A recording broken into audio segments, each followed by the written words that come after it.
So everybody watching, listening, I want to present to you, I believe, probably the youngest new aircraft kit owner on the planet.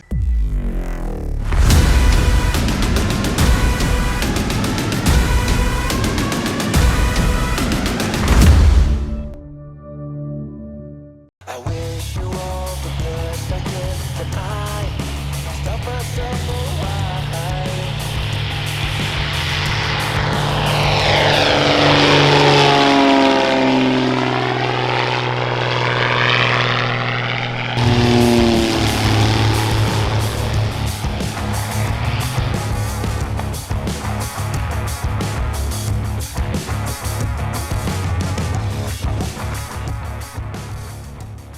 All right, so happy Friday to everybody.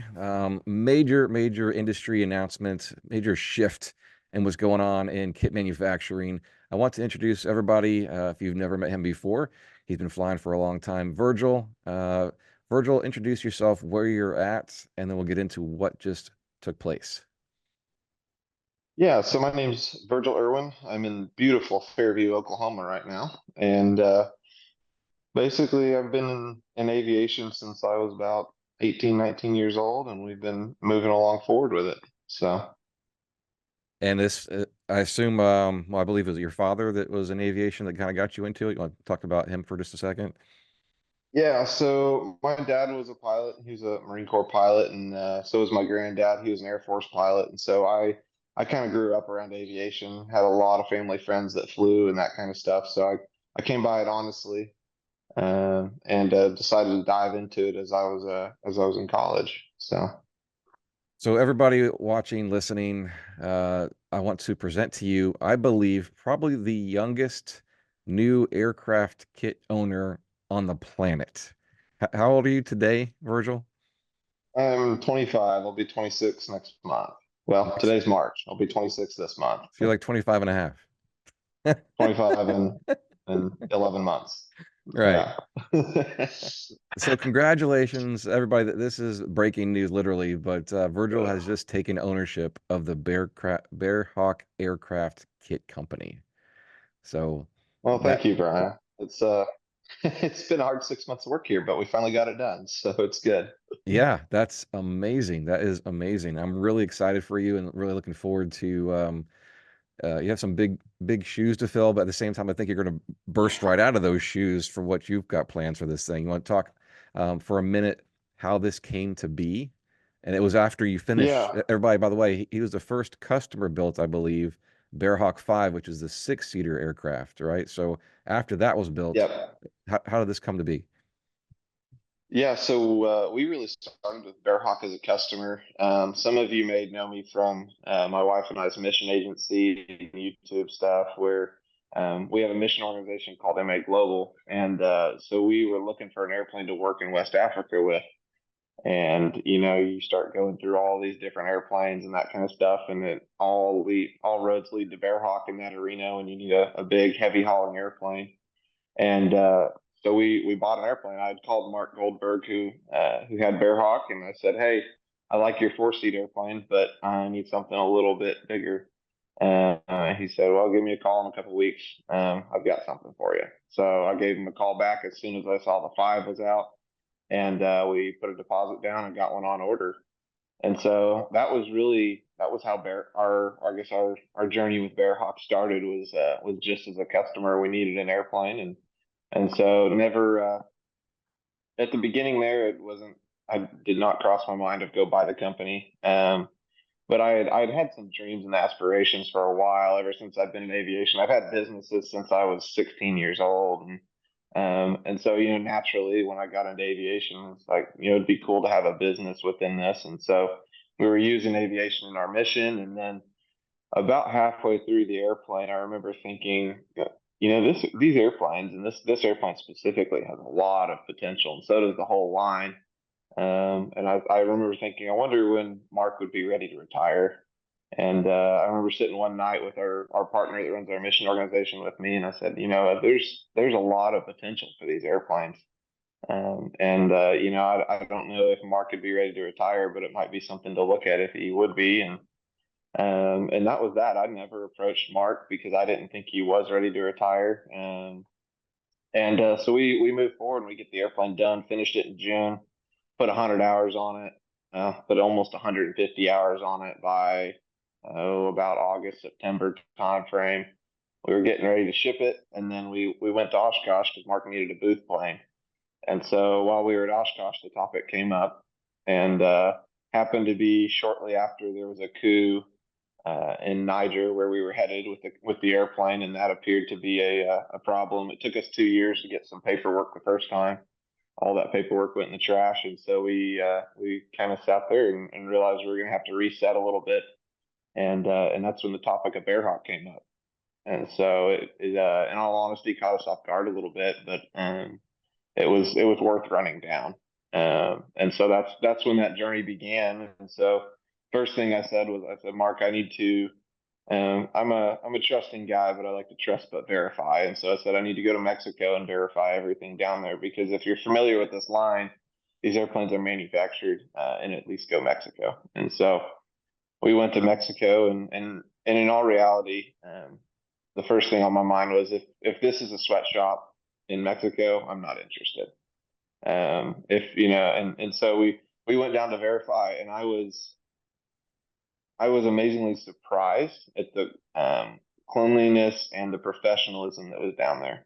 Mark continually told me that it was a professional outfit and all that kind of stuff, but until you see it for yourself, you really don't know.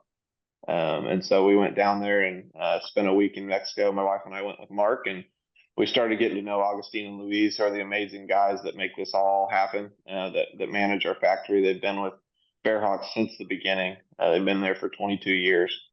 And so went and just started to get to know those guys and everybody in the factory. And it is one of the cleanest, most well-paying, most professional facilities in that entire area of Mexico that I've seen. And so we, after we verified that, we decided there's something here. So let's start looking at the rest of it. And so there's, like anything, there's a lot of moving pieces that it takes to get Bearhawks into everybody's hands.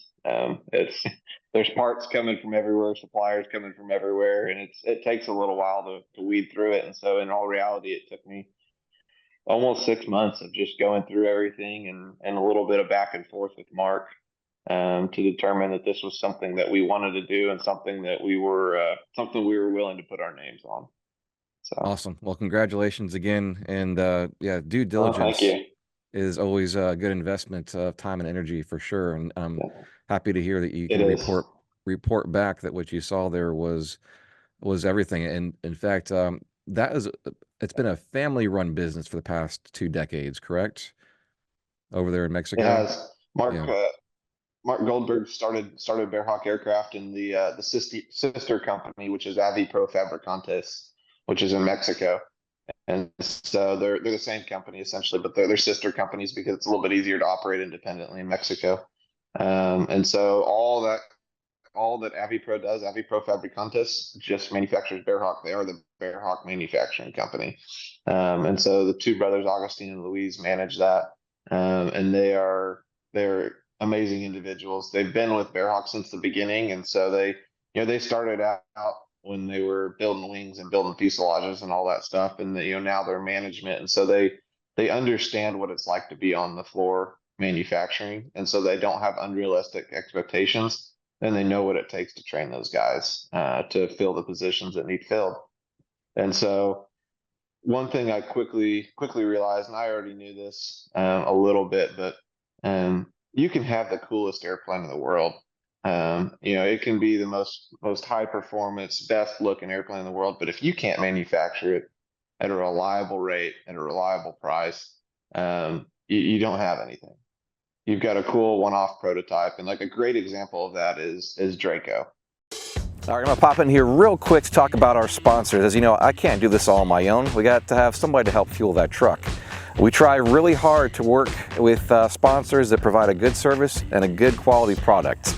So let's talk about those guys right now. Dynon Avionics at Dynon.com, the premier provider of glass panel avionics systems for experimental and light sport aircraft. Wide Open Door Company at WideOpenDoorCo.com, your premier destination for high-quality doors, including aircraft hangar doors. Warp Drive Propellers at warpdriveinc.com, providing quality, solid carbon fiber propellers for many light sport and experimental aircraft. South Mississippi Light Aircraft at flysmla.com, an independent master repair center and a training facility for Rotax engines. Edge Performance at edgeperformance.no, specializing in fuel injection conversions, performance upgrades, and complete engines for your aircraft.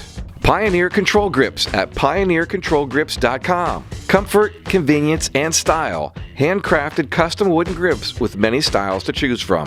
And visit our website at experimentalaircraftchannel.com for new videos and easy-to-navigate playlists and so much more. Speaking of fueling that truck, if you guys want to join us on our Patreon page, become patrons of this channel, just search on Patreon for Experimental Aircraft Channel. Sign up at several different levels, and at certain levels we even have scheduled video meetings once a month. So check that out. Draco is an insanely cool airplane that Mike Patey built, but Mike himself says that will never be a production airplane. Because you look at it and it's cool, but you don't have a large enough market, and manufacturing that airplane would be an insane task. And so, the Bearhawk line are insanely high performance, very, very good airplanes. But the thing that makes them work is that we have a reliable way to manufacture them, and we have a reliable way to maintain our quality. Yeah, and that's really important for you as a new owner, not having to deal with that. That machine, that locomotive is already running down the tracks full speed. Yeah. You're going to come in here and with new management, new ideas, and probably new marketing ideas. So let's jump into that for a second. Then for everybody, we'll dive into the different models that will be continued on and so forth. But with what is your idea now? What is your direction for Bearhawk as you see it? Yeah. So we are not discontinuing any of the models or anything like that. Right now, we're going to stick with the 5 models we have. We do have some stuff going where we are looking at some potential additional airplanes here and there, and/or some additional dash numbers, meaning we may do some stall kits and things like that taper these airplanes more towards the stall arena than they do the speed arena. Because the Bearhawks are really the reason that they're as popular as they are is the flight envelope on them. Most of these airplanes will cruise at 4 times the stall speed. So our big Model 5 6-seat 3,000-pound airplane, that airplane stalls at 44 mile an hour, and it will cruise. It'll true out at over 160 at altitude. And so that's a wide speed envelope. But we hear feedback from people that say, "Hey, I don't really care about speed. I just need to put a lot of stuff in the airplane and hit a 200-foot gravel bar." So we've heard that feedback. But but we've also seen the feedback that people love the wide speed range on the airplane. So we're not getting rid of that. And so as we move forward, really, I'm a young guy. I've got lots of dreams and aspirations, and more horsepower is better horsepower, all that kind of stuff. But I realized that one thing we need to do first is get the company into a responsible growth rate. We have had a high demand for a while now, and we've been sitting at anywhere from 14 to 18-month lead time. My goal is to have our lead time right at a year. However, we've set a goal to grow roughly at 10 to 15% on our output production per year. And so at a certain point, we'll find the spot where Bearhawk likes to sit. I don't know where that is yet. I've gotten some wise advice from some people in the industry to pick your size and grow to that size and stay there. Because Bearhawks are insanely capable airplanes. We can make 500 of them a year, but the growth to get there, you lose the personal touch with connections with customers. You lose the personal touch with your individuals that are working for you, and you become more of a corporate conglomerate than you do. And you become more of a corporate conglomerate than you do a good personal company where we can get you set up with the airplane that you need. So as we move forward, we've got the short list of things that need done, and then we've got the long list of things that need done. I guess we can touch on the short list a little bit. Basically, what we're doing with that is we're going to start start going through the airplane models. And so we're starting with the 5 because we have another 24 of those on order this year. We're quickly running up on fuselage number 100 on that airplane. They're very, very popular. So Why don't what you, I why don't mean you by real go quick, through it Virgil, is we are, real quick run through the different models and what they are capable of or what they yeah, do, if you will, starting from the smallest to the biggest. yeah, yeah. So at the bottom is the Bearhawk LSA. So the LSA is going to be a very comparable airplane to other airplanes such as the Kit Fox or the Rams S7 or the Carbon Cub SS. It's in that class of airplane. And so really they're just one of the sweetest flying airplanes I've ever flown. They're set up for O200s. We're working to put the Rotaxes in them as well here shortly. And so those airplanes are 1,500 gross airplane. They stall at about 31, cruise around 120 mile an hour. Very capable airplanes, usually can carry about 700 pounds depending on how the builder builds them. So two So the people, full design fuel, the and back. design limit is 1,500, but of course you can register as a 1320 for LSA. I asked you Correct. earlier, what is the typical empty weight? And I think you based that off the O200, right? Yes. So with an O200, your typical FD weight is right around 800 pounds. With the road taxes, we expect that to drop a little bit. So you should be under 800 pounds. With a very responsibly built LSA with a Rotax 912, um, you should be able to carry 750 pounds in a 750 pound airplane. And so that's kind of the standard that we try to stay close to. Um, and so that's the LSA. Really great little airplanes. And then our next step up will be the Patrol. So the Patrol is 2-seat tandem. Very similar configuration to any Cub or something like that. But it's not a Cub alike. It's not derived from the Cub. It was a clean sheet design using the Bearhawk philosophies. So the Patrol uses an all aluminum wing with a single strut, and then tube and fabric fuselage. So your 2,000 pounds, your typical build on that airplane is going to weigh anywhere between 1,100 and 1,200 pounds. And we can install 180 or 200 horse motors. So that airplane is going to, on a set of bush wheels, you're going to see indicated airspeeds of 140 mile an hour down low, and you're going to stall in the 36 to 37 mile an hour range with that airplane. So basically, what I tell people with that is that airplane will do everything that a Cub does, but it'll cruise home at 140 mile an hour. And so they've been a very popular Bearhawk. I mean, it's our second most sold Bearhawk this year. Going forward, a lot of people like those airplanes. So that's the Patrol. The next airplane up is the Companion. So we had a lot of people say, "Hey, I don't want the big airplanes, but my wife won't ride in the back, or I want to be able to teach somebody to fly with them sitting next to me instead of having me sitting behind them." And so that's really where the Companion came from. Was we had a lot of requests for it. So the Companion is dimensionally very, very similar to the 4. And basically, we've lightened some airframe components. We've moved a bulkhead forward and gotten rid of the big cargo doors they're seen on most of the Bearhawks. And so it's a 2,200 gross airplane.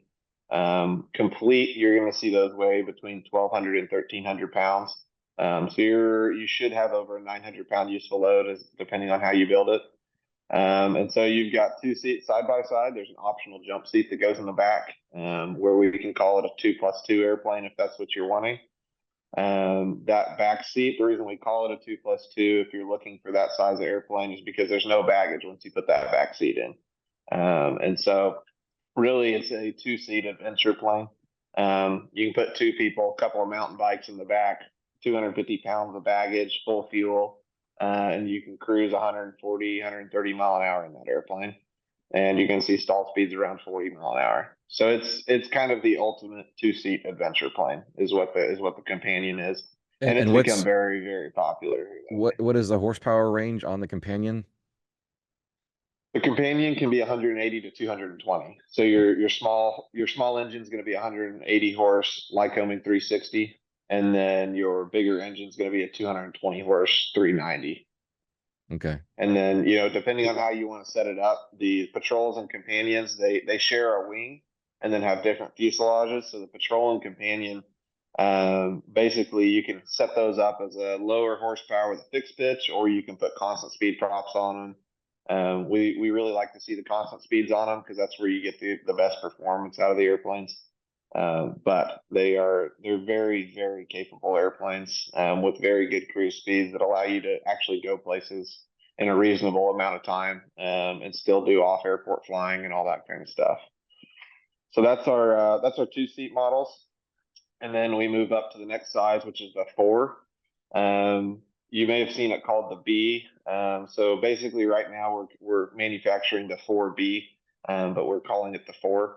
And so the original A model Bearhawk came out in the early 90s. And it was designed by Bob Barrows, who is still our design engineer today.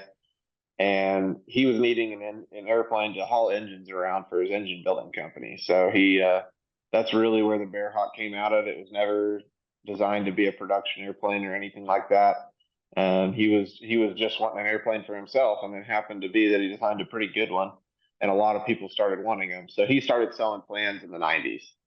And as the Bearhawk line kind of evolved, and a lot of people were wanting them, and more people were wanting them, that's when Mark Goldberg came in and decided to start manufacturing kits. And that's when the factory was built in Jalisco, Mexico in 2001.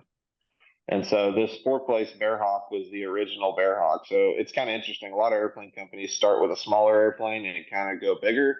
Bearhawk started in a 4-seat and then went back into some 2-seat airplanes. And then our last design here is a 6-seat airplane. And so it's a little bit different path, but you see it carry over in the line where our Patrol, our LSA, the Companion, they're very, very robust and stout airplanes.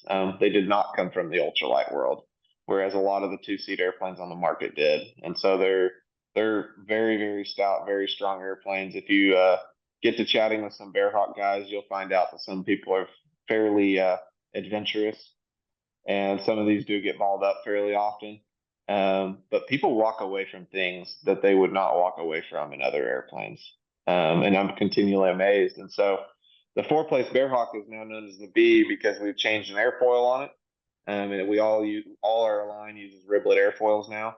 And so that airplane can be configured in a lot of different directions. It can be configured with anywhere from 180 horsepower 4-cylinder all the way up to 260 horsepower 6-cylinder.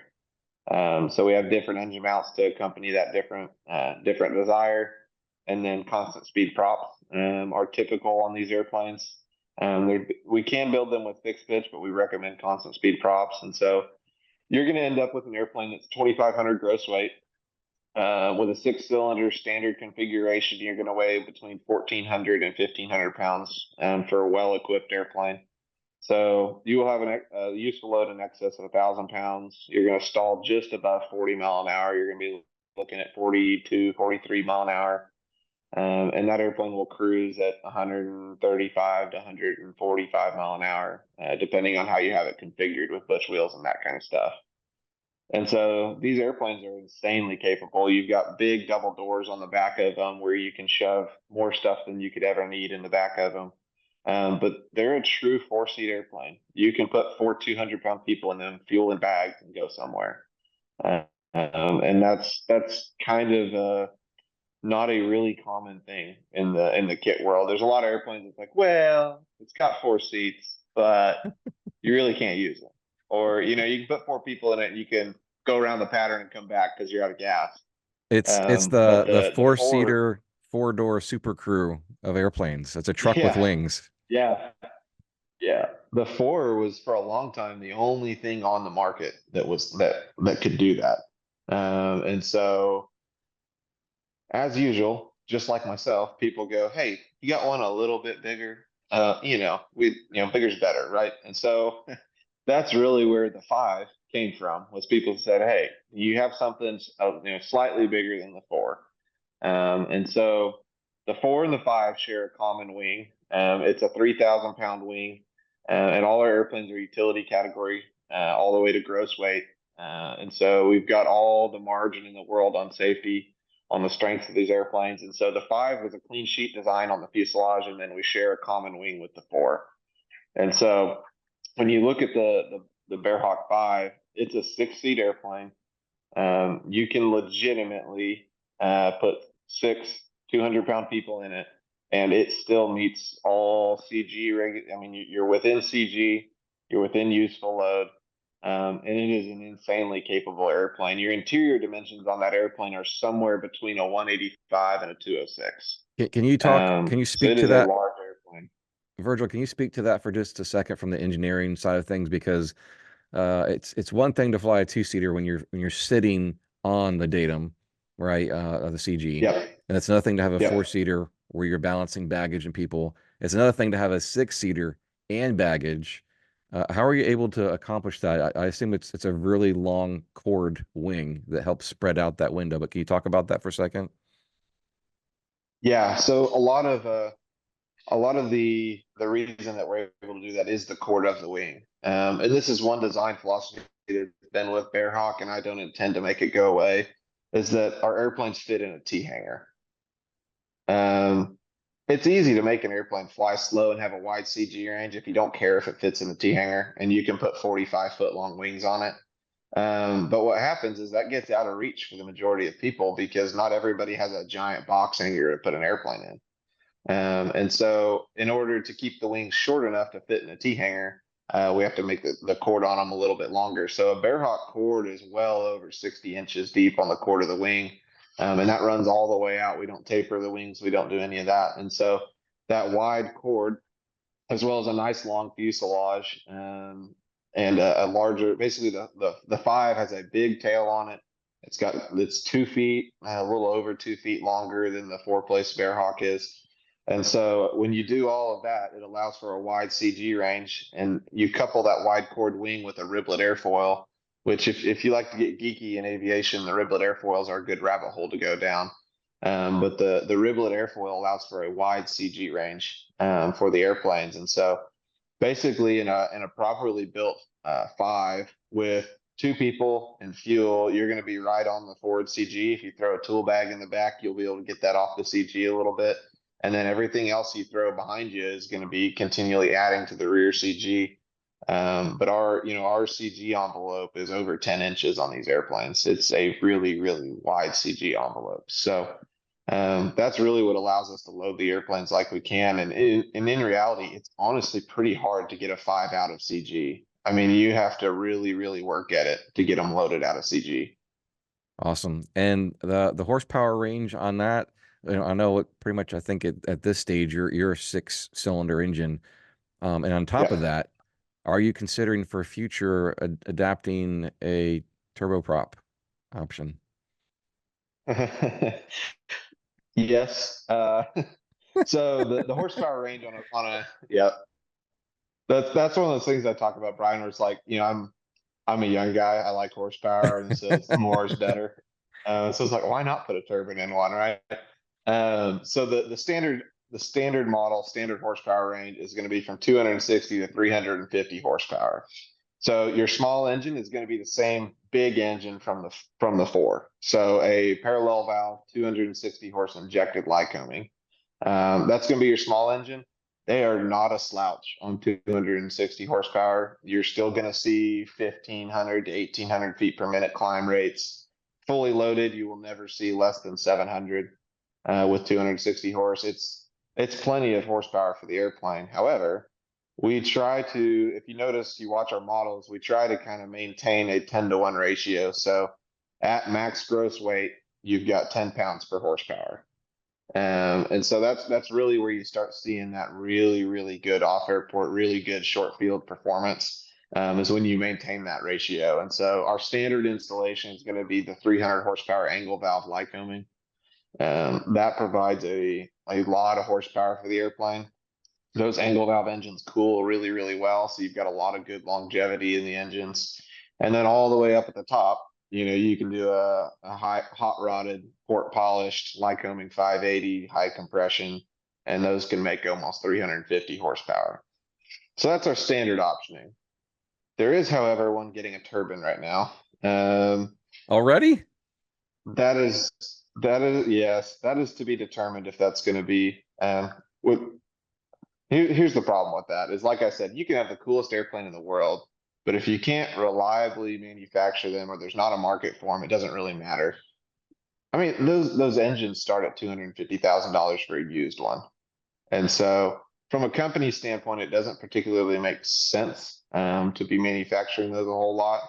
And you know what? Our customers may surprise me, Brian. I may have a bunch of guys show up that want a turbine in them. But that's not what I've seen currently. So we're going to do some flight testing on that airplane. We'll see where it goes. But that's the line of Bearhawks. So that 5, man, it's a lot of airplane. That's the airplane that we started with. I've put 150 hours in mine in 6 months.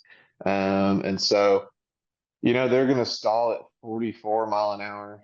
And they're going to cruise. You'll see indicated airspeeds very easily in 140s on some bush wheels, low 150s on some small tires. And you're going to see if you go over 10,000 feet, you're going to see true airspeeds over 160 in that airplane. So you're going places in that airplane. But the crazy thing is, you can get down and dirty with that airplane and hit a 500-foot sandbar with it, no problem.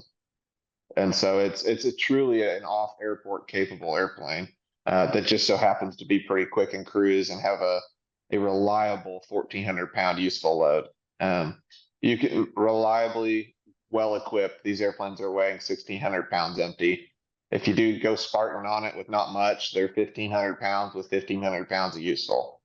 So it's the performance on these airplanes kind of is mind blowing. In all honesty, you take off and things happen quick. You're pitching. Otherwise, you're having to get rid of flaps real quick because they are gaining speed and they are climbing. And you can pitch that thing for 75 mile an hour and see 2,000 feet a minute, and you're going places. So they're really fun airplanes to fly, but they're insanely capable as well. So we've talked for a little bit on the different models, the engine options within it, obviously the performance, useful loads, which are all great. Yep. Again, this is the F-150 or possibly F-250 Super Cruise of the skies here. What on the management side and company side are you planning to do there in Oklahoma as far as the builder assist and the builder assist facility? Yeah.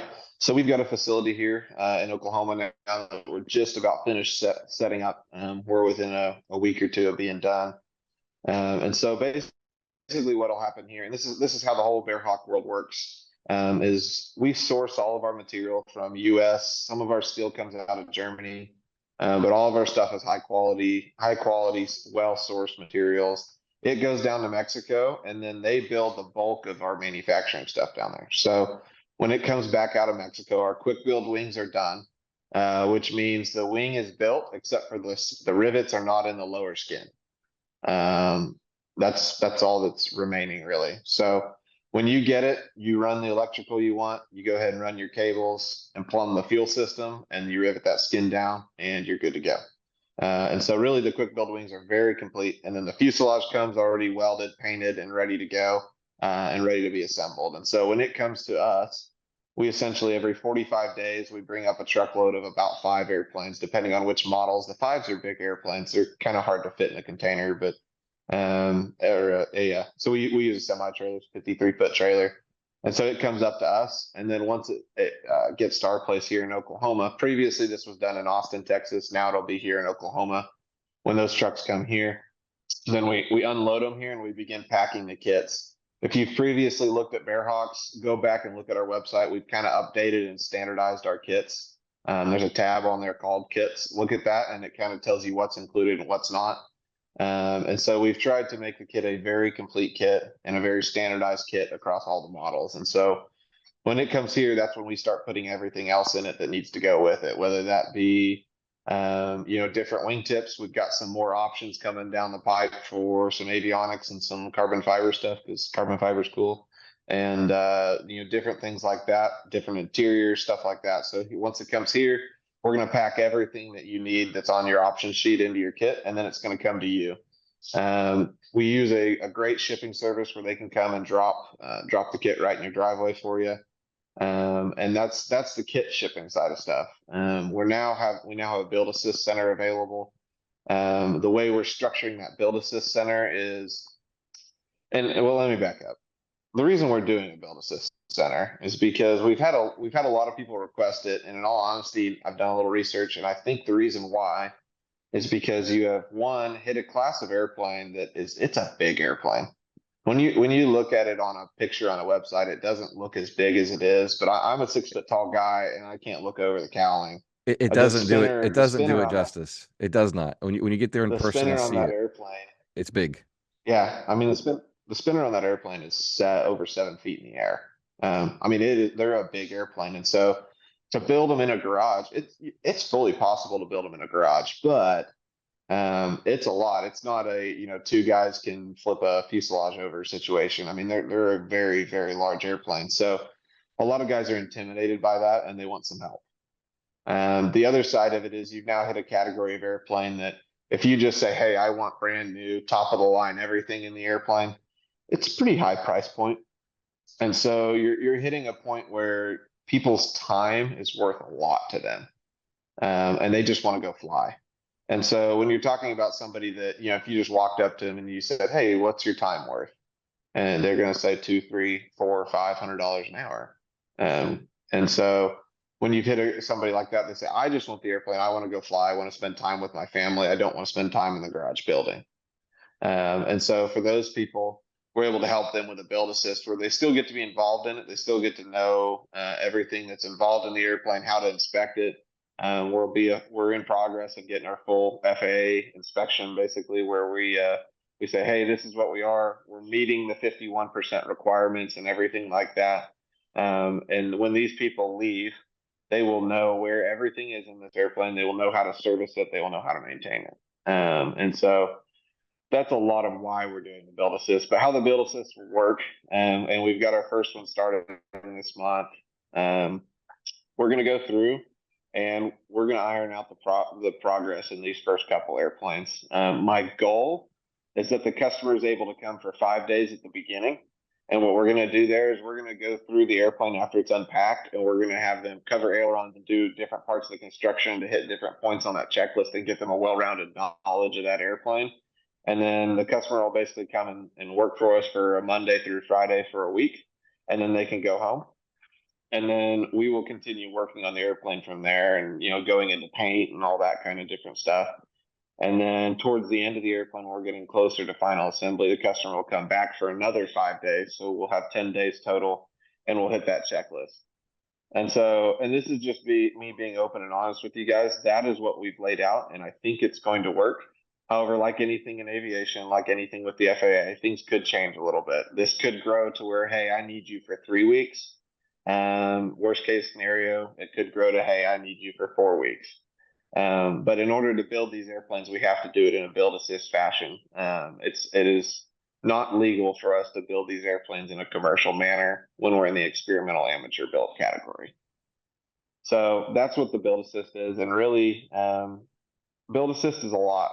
This year we're taking on, I've got 3 airplanes scheduled. We're going to schedule 5 for next year. We've already got most of those scheduled.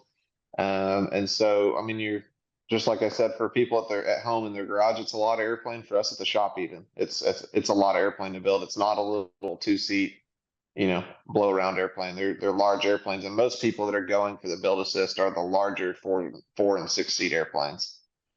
So we'll be doing the build assist here, and then we'll also be doing a lot of product development. And so that's part of the reason for the build assist, as well as we're going to go through and do a new company plane for each model. And so basically how that will work is I'm pulling a 5 out of our production line. Nothing special, nothing whatever. I'm just pulling a random one out of production. And we're gonna throw it down in the shop, and we're gonna start building it. And so as we do so, we're gonna be writing new build manuals for these airplanes. So it will be a step-by-step manual with parts diagrams and all that kind of stuff. And we'll go through and build the airplane. And at the same time, what we're going to do is develop the products for the airplane.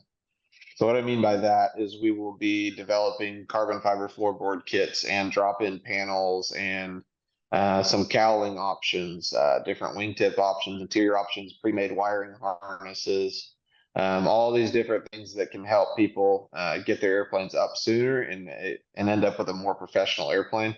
We're going to be developing all of that while we're building the airplane and include that stuff in the manual. So when you come to a section about, hey, here's how you can build this wiring harness for your wing, there'll be a little note there that says, hey, if wiring is not your thing, there's a pre-made harness to finish your wing wiring. Here's the part number for it, and things like that. So we're going to start with the 5, and then we're going to go through the other models going down. If I had to guess an order in which we're going to go in, I'm going to base it off of what is our most popular airplane and what has the most people building and the most people would benefit from having better manuals and new products. So right now, I think our order is going to be the 5, and then the Patrol, the Companion, the 4, and then the LSA. Like I said, anything in aviation can change, but that's the plan right now. So we've had lots of requests for different stuff. There'll be belly pods, there'll be floorboard kits, there'll be drop-in seat kits, drop-in Garmin panels, different wingtips, landing light kits, lots of different stuff coming down the pipeline for you guys. And it'll all be in a good, well-written instruction manual with a parts list and all the stuff ready to go in a kit for you to install when you get it. Awesome. Well, I can't wait to see the facility there in Oklahoma here soon, and see you knocking these aircraft out every year. But really quickly, because we're starting to run out of YouTube attention time. Okay. We'll hurry up.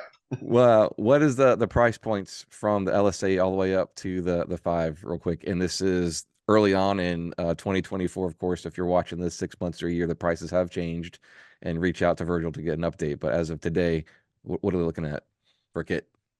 Yeah. So our the Model 5 kit, that's going to start at 98.5, and that's going to be basically all inclusive of your kit. Like I said, go to the website, and we've got a tab called kits. Look on there, and it tells you exactly what's in there. Your completion price point on that airplane, it really depends on what you want to go, because you've got the option of going with an overhauled engine. You've got the option of going with a port polished fancy paint job 580 that costs over $100,000.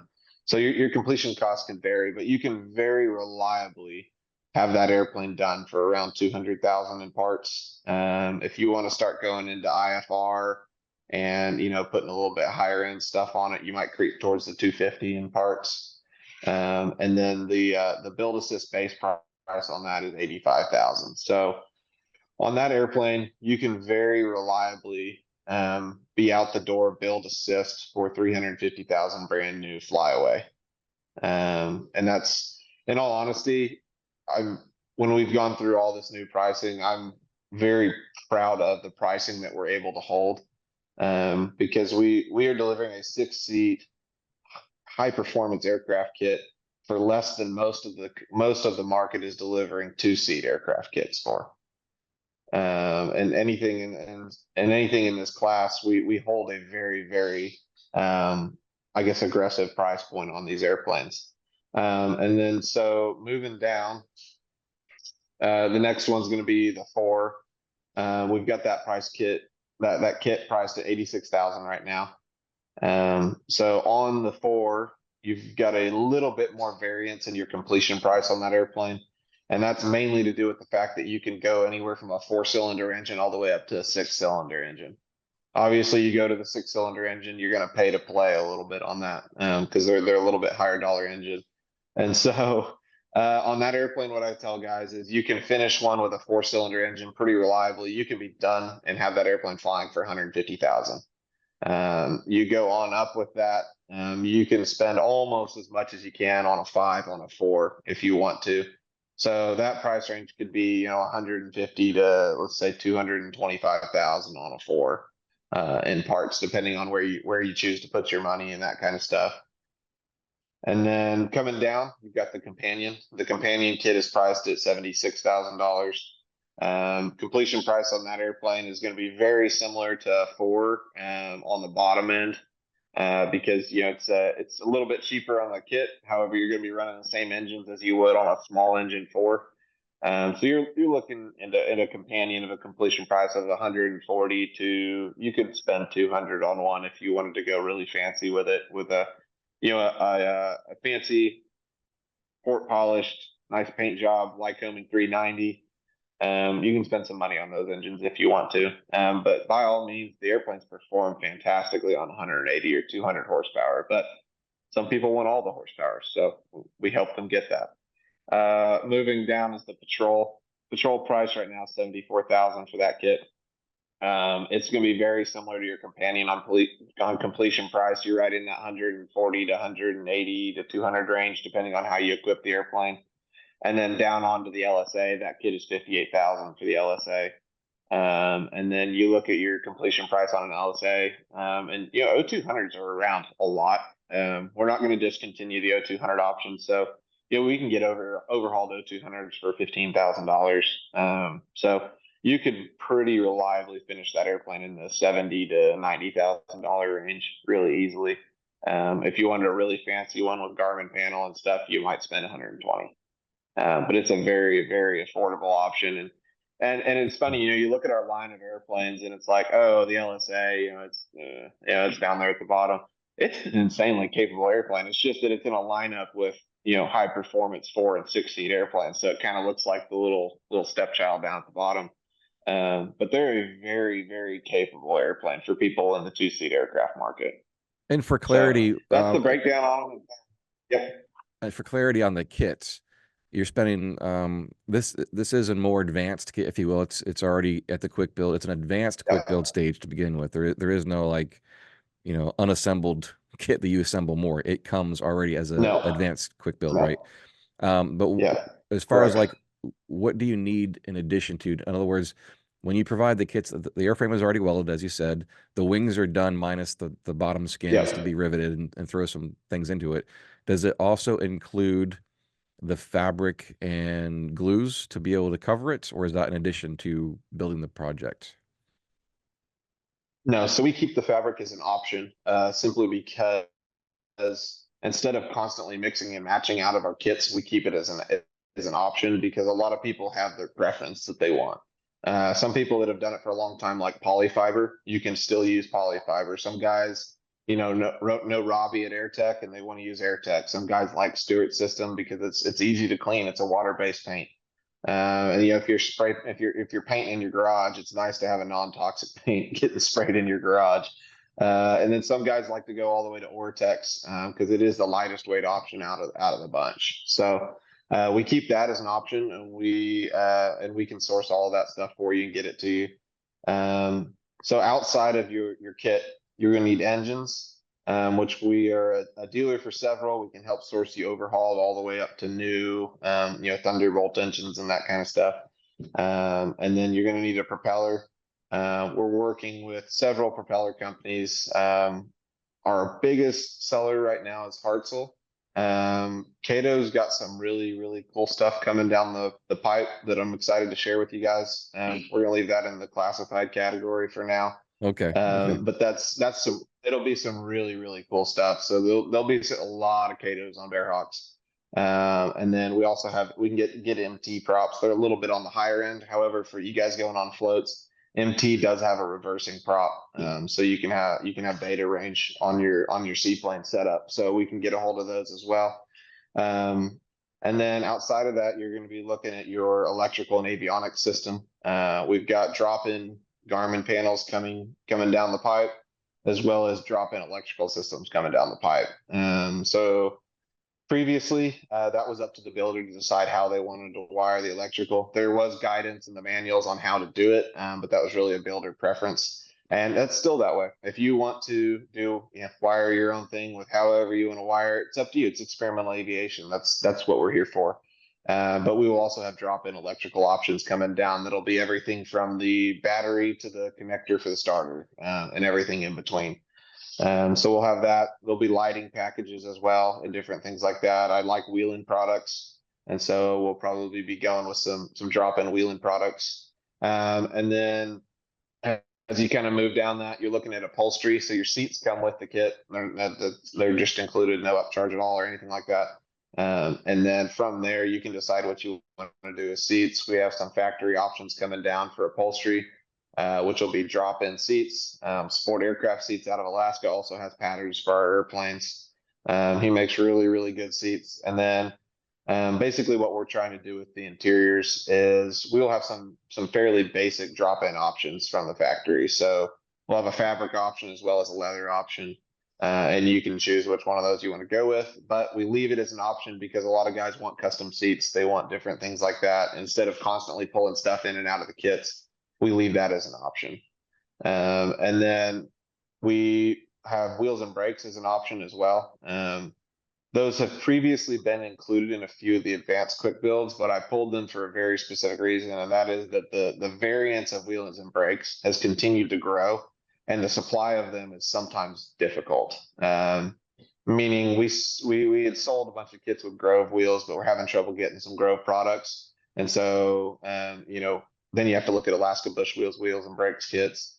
And so now we're going to have that as an option where you can choose anything from a 6-inch single puck wheel all the way to a 10-inch double puck for 35-inch Bush wheels, or some of the new Desser tires. I really like the new Desser tires. They're great compromise between Bush wheel and small tire, and they wear well on pavement. So all of those things will be available as options from us. And then firewall forward. Our firewall forward packages are in development. And so basically those will be an add-on option as well. And by firewall forward, I mean, you're going to have all very nice, high quality, fireproof hoses for your fuel and your oil, baffling kits, oil coolers, basically everything you need to install the engine. Those will be available from us soon as well. And then outside of that, it's really just down to finishing items. Some guys decide, hey, I want an extra USB charger here, or I want this carpet, not that carpet on the floor, or I don't want carpet, or different things like that. And that's the world we live in the experimental world. Is you have the freedom to do that stuff. And so the philosophy we're using on our kits now is that if everybody's going to need it, we're going to include it. If it's more of a preference choice, then we're going to have it available as an option, because different people choose different things. And it just keeps it streamlined for us, where we can keep the kits whole as a kit, and it makes it easier for us to pack. It makes it more streamlined, where we're not going to miss anything going in and out of kits. But we also want to have those options available for you guys, because the goal with all of this stuff is that we give you guys a better opportunity and a higher rate of success in creating a professional airplane when you're finished. That's the ultimate goal in all these options, is that we raise our completion rates so that you guys are finishing these airplanes quicker. And then when you're done, they're a professional looking, professional flying and operating airplane. And you have confidence in it as you fly your family around the country and around the world. I mean, we're shipping these airplanes all over the place right now. And it's cool to see. So. Okay. So in closing, where can somebody that hasn't seen one of these before touch it and feel it? What venues, fly-ins are you going to, and maybe even competitions? And then what will you be bringing? Yeah, so we'll be at quite a few of the national STOL events going through this year. Like I said, we're really focusing on getting this facility up and going and getting stuff out to you guys as the customers. However, we're going to spend quite a bit of time at some national STOL events. We'll be at Oshkosh, so booth 608 and 609 at Oshkosh, same place as usual. We'll be there. We'll have a 5 there. Most likely this year we'll have a 5, a 4, and a patrol. Those seem to be the real hot topics. So we'll see on that. I may try and bring a companion. Problem is we're limited on booth space, Brian. I can only fit 3 airplanes, and they're big airplanes, so it's getting harder to fit them in the booth. You have to have them design a. List. You have to have them design a truck stop for you to park the airplanes at. Yeah, I know. So as soon as I can get more booth space, we will have all 5 at Oshkosh. That is not happening this year, and I'm pushing on it, but we'll see. So I won't be at Sun and Fun this year, just because we're pushing hard trying to get everything set up here. And then really starting in, I'm going to say April. Starting in April, you guys are more than welcome to start coming by and scheduling demo rides and that kind of stuff. And so we'll have a 5, a patrol, and an LSA here for demo planes.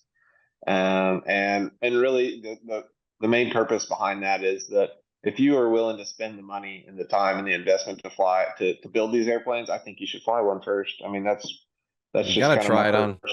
Yeah, you gotta try it on for I'm size. amazed at the people that'll buy them without ever even seeing one. Thank you for your confidence. But I'm not offended by people that do their due diligence on an airplane, by any means. So the end goal here in beautiful Fairview, Oklahoma, where we've decided to headquarter, is that we will have all 5 models here as demo planes, build assist center, shipping, all of that kind of stuff. It takes a little while to get all 5 of those demo planes built up. I can't just snap my fingers and they're done. And so and I could crank some out and just have a demo plane, but my goal is to develop the product farther in that process, and go through it thoroughly with manuals and new products and new offerings and all that kind of stuff. So we could, in the end, it's one of those old adages, you can do it well, or you can do it fast, but you can't do both. Yeah. It's kind of where we're at. So it's not an overnight process, but we're going to do it well. Well, I'm really excited for you. I'm really happy to see that you've been led in this direction, and I'm really looking forward to see what happens with it. So I know you're passionate about it. You're very knowledgeable. If people don't know out there, Virgil's also an A&P, and he has been for several years now. So he's got lots of mechanical experience, and I think, and I hope by this talk today, that you can glean from this that he is very knowledgeable. He knows what he's talking about, and I don't think he's had to have a teleprompter or cue cards during this entire time to talk about it. So I've kind of been living this for the last 6 months, Brian. It's kind of all right there. So no, and as we go into our build assist, I've got one fantastic A&P hire that's already started. I've got a couple more coming in, and that's the goal, is that when you leave here, it's a professional build. And it hits aircraft standards and all of that kind of stuff. And so, the building of the airplanes is the fun part for sure. So I'm looking forward to that part. But great. Looking forward to having more aircraft birthed out of Oklahoma in the very near future. Yeah. All right, everyone. Well, thanks for staying with us on a very long form episode. Most of mine are 20 minutes because everybody's attention span, but this is breaking news, a lot of good information that I wanted you all to have and understand where Bearhawk is and where Bearhawk is going. So check them out right now. It's bearhawkaircraft.com, correct, Virgil? Yeah, that's it. And he just updated the website as of like 24 hours ago. So it's like fresh paint on the walls inside that website. Nice and fresh. Go take a look. Careful navigating in there. So, all right, Virgil, well, I will get with you again soon. Let's dive in deeper to some other topics, like you mentioned before, talking about the riblet wing, and I'd love to geek out on that. So we could probably have a long conversation on that kind of stuff. And I'll check back in with you as you progress. And sometime, guys, I will make it out there here very soon to go through the facility and show you, get boots on the ground on what it looks like out there in Oklahoma. So until next time, thanks for watching. Appreciate everybody supporting aviation with me, and we'll catch you in the next one.